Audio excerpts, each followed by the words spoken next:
आइए हम भजन संहिता 2 को निकालें। हालेलुया, मिल गया ना? एक में पढ़ूंगा, 2 आपको पढ़ना है। जाति जाति के लोग क्यों हुल्लड़ मचाते हैं और देश देश के लोग व्यर्थ बातें क्यों सोच रहे हैं।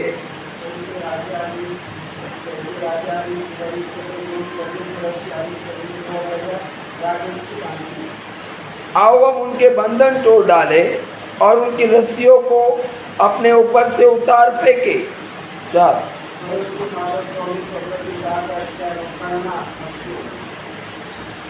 तब वो उनसे क्रोध में बातें करेगा और क्रोध में कहकर उन्हें घबरा देगा। 6 पढ़िए।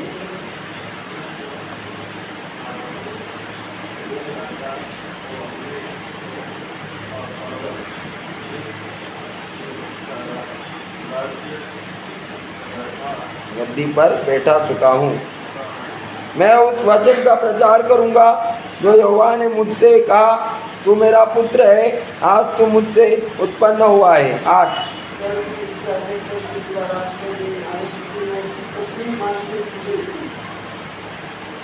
मुझसे मांग और मैं जाति जाति के लोग तेरी सम्मति होने के लिए और दूर दूर के देशों को तेरी निज भूमि बनने के लिए दे दूंगा।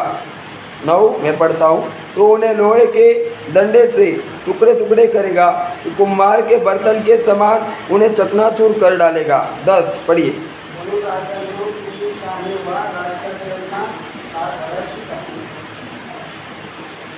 11 और 12 वाक्य आगे का हम साथ मिलकर पढ़ेंगे।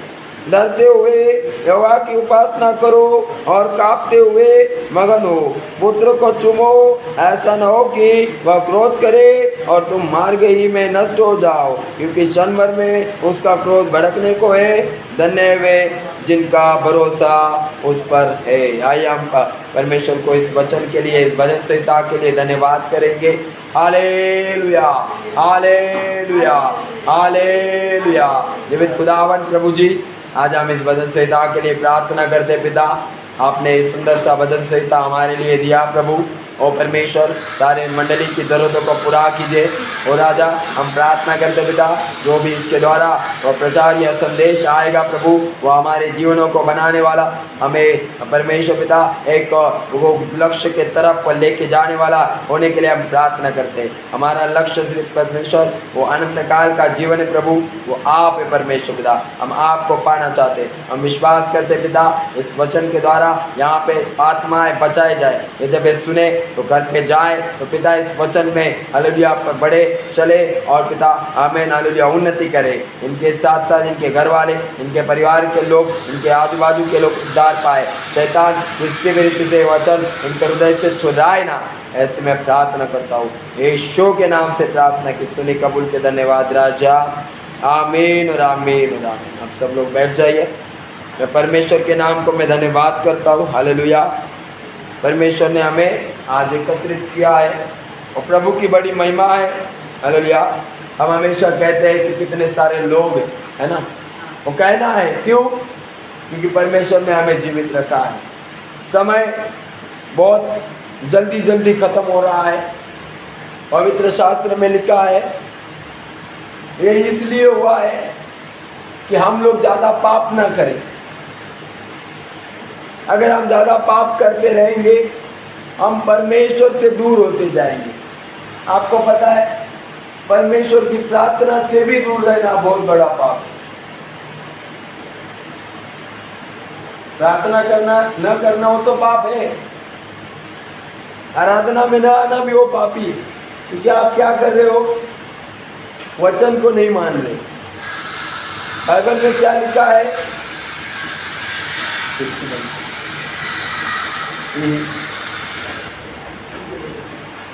बाइबल में क्या लिखा है? पुराने नियम में क्या लिखा है कि तुम इस दिन को क्या करना है? पवित्र करके मानना है। हालेलुया। वो दिन को हम जाते इसलिए वो पवित्र नहीं होता है। हम उठते हैं, हम तैयारी करते हैं और हम सोचते हैं कि आज हम जाएंगे, है ना, हम जाएंगे तो हमारे पीछे लोग आएंगे। लोगों को लगता है नहीं क्या, कोई कोई लोग दूसरे को देख के आते, हो जाएगा तो मैं जाएगा। पवित्र शास्त्र में लिखा है कि तुम्हारा वो प्रभु उतना ही प्रभु है जितना मेरा प्रभु, जितना पुराना काल में उन लोगों का प्रभु था, उतना ही विश्वास। वो कहता है उस दिन को तुम पवित्र करके मानो। मानते नहीं, पवित्रता ही है ही नहीं। हालेलुया, प्रेज़ द लॉर्ड, आमेन। हम पवित्रता में जीते होते, एक संदेश, एक कार्य, पवित्रता ही हमारे जीवन में, शुद्धता हमारे जीवन में अलगदाई होना बहुत जरूरी है। अलगदाई, हम संसार के साथ 6 दिन क्या करते हैं, मेल मिलाप करते हैं। संसार के साथ हम क्या करते हैं, बहुत सी बातें हम करते हैं, काम करते हैं, सब कुछ। लेकिन एक 7वां दिन अगर परमेश्वर ने हमें उसका संदेश सुनने के लिए, वचन और उसका गीत गाने के लिए मंदिर में परमेश्वर अगर हमें एक जगह पे एकत्रित कर रहा है, तो कितना आनंद से हमको एकत्रित करना है। Hallelujah, praise the Lord. कहाँ है वो पहला प्रेम जो परमेश्वर ने तुमसे किया था, मुझसे किया था? कहाँ गया वो पहला प्रेम? पवित्र शास्त्र कहता है पहला सा प्रेम तूने पहिली प्रीती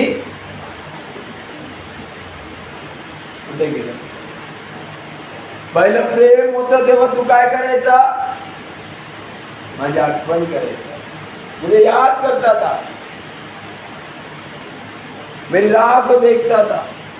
कब आएगा वो दिन, कब संडे आएगा, कब रविवार आएगा, कब मैं आराधना को जाऊंगा, कब मैं प्रार्थना करूंगा, कब मैं बाइबल पढ़ूंगा। पवित्र शास्त्र में लिखा है मैं दौड़ते दौड़ते जाऊंगा। उसकी आराधना में मैं दौड़ते दौड़ते हुए जाता था, लेकिन आज ऐसा समय हुआ है कि हमारी गति भी,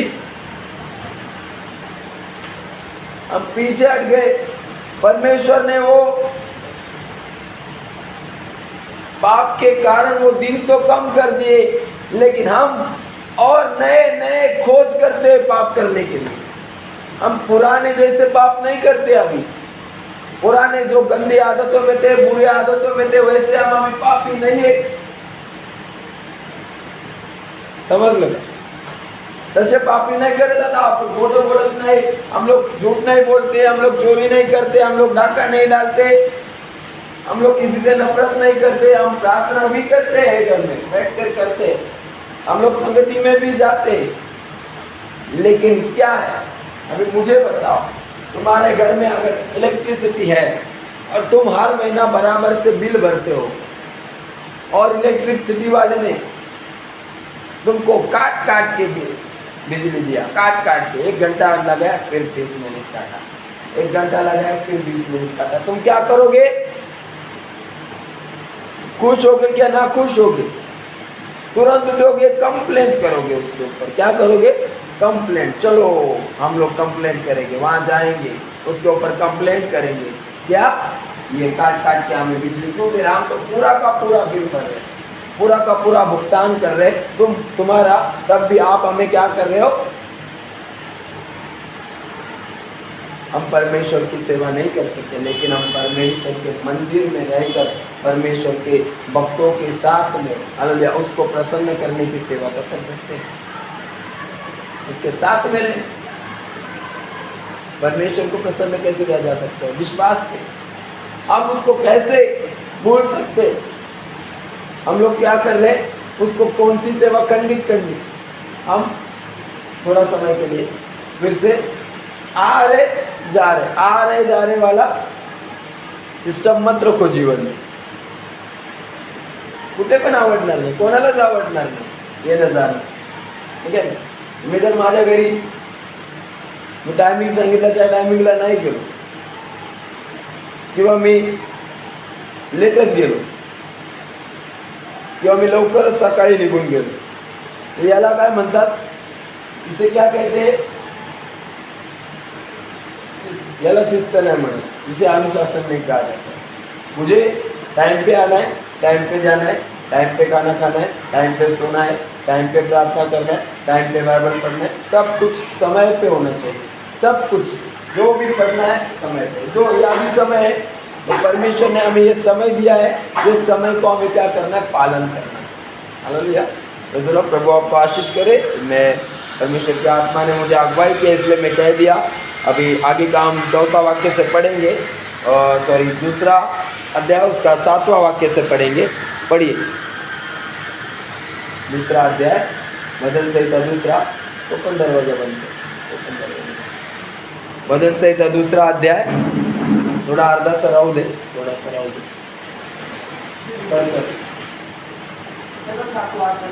2 अध्याय त्याचा 7वां वचन. भजन संहिता का पुस्तक उसका 2 अध्याय और 7वां वचन हम पढ़ेंगे.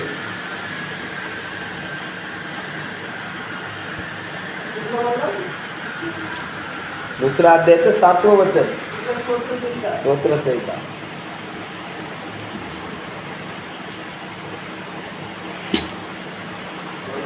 पढ़िए हिंदी में. हाँ पढ़िए. हाँ हाँ. प्रचार करूंगा जो यहोवा ने मुझसे कहा, तू मेरा पवित्र है. आज तुम मुझसे उत्पन्न हुआ. तू मेरा पुत्र है, आज तुम मुझसे उत्पन्न हो. क्या लिखा है भजन संहिता 2 का 7वां वचन में, मैं उस वचन का प्रचार करूंगा जो यहोवा ने मुझसे कहा, तू मेरा पुत्र है, आज तू मुझसे उत्पन्न हुआ. मराठीत पण वाचा.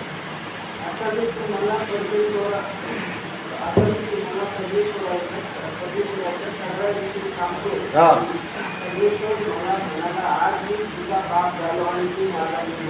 मैन क्या लिखा है की अभी आता मी तुला परमेश्वराच्या कराराविषयी सांगतो. आता तू माझा मुलगा झाला आणि मी तुला उत्पन्न केलं. कधी झालं, कब हुआ वो, जब बेटा करार से चलेगा, नियम से चलेगा, उस नियम का पूरे पालन करेगा, उस नियम का वो प्रचार करता है, तो उस नियम के अनुसार उसको, ये वो कोई कठिन बात नहीं है प्रियो.